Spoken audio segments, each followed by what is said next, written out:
Tapos, sa pag-add naman ng baggage, madali lang din, no?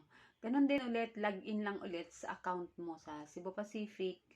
Tapos, manage booking. No, pag-click mo ng manage booking, makikita mo na sa baba yung add baggage. So, ganito yun, papakita ko. Ganito. Punta lang ulit tayo sa website ng Cebu Pacific. Tapos, login ulit sa account. And then, dahil nakalagin na ako, i-click ko lang itong my account.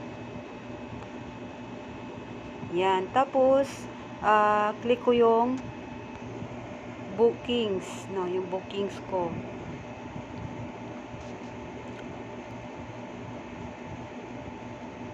So, ganyan lang, ano, click lang yung bookings, tapos, kunwari, mag-add baggage ako dito.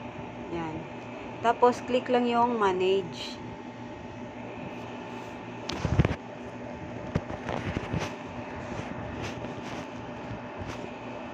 And then, scroll down.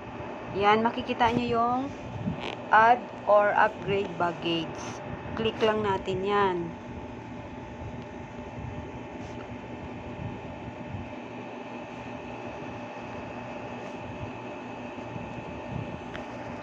Ayan, ito yun. So, scroll down ulit. Makikita natin sa baba, dito mayroong isang 20 kg, tapos 32 kg. Pag-click natin ng 20 kg, lalabas na yung price. Yan, makikita natin yung price, no? So, kung hindi naman natin i-add yan, kailangan i-remove natin yan. Kasi pag iniwan natin na nakaganyan, magkaroon tayo ng due, no? Kailangan bayaran. Kaya kailangan i-remove yan kung hindi naman talaga natin i-add. No? Kasi papakita ko lang example. So, pwede tayong mag-add ng, halimbawa, 20. Yon. Kapag nakadalawang 20 na tayo, hindi na tayo pwedeng mag-add ng 32 kg. Kaya nawawala na yung 32 kg. Hanggang 2-piece baggage lang ang allowed sa Cebu Pacific. So, dahil hindi naman natin gagawin yan, tanggalin ulit natin yan. So, pwede din ang isang 20 kg, tsaka isang 32 kg. Yan. Pero pagka dinala mo yan, ibig sabihin, 1 piece lang yan. No? So, tanggalin ulit natin yan. Ano? Yan. Tapos, halimbawa, dalawang 32 kg gusto mo, pwede din.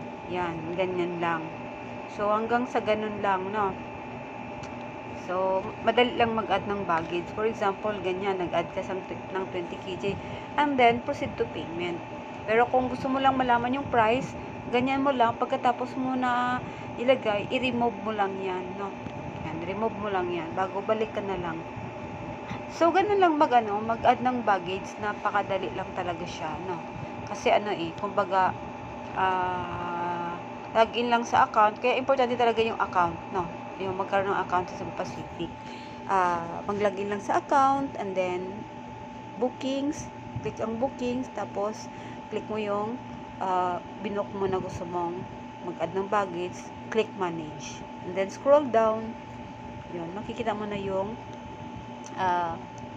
add baggage sa baba. So, ganun lang kasimple. Napakadali lang mag-add ng baggage. At saka, kahit na 4 hours before departure, naka-check-in ka na, pwede pa rin mag-add ng baggage online. No? Yun. So, ganun lang kasimple mag-add ng baggage.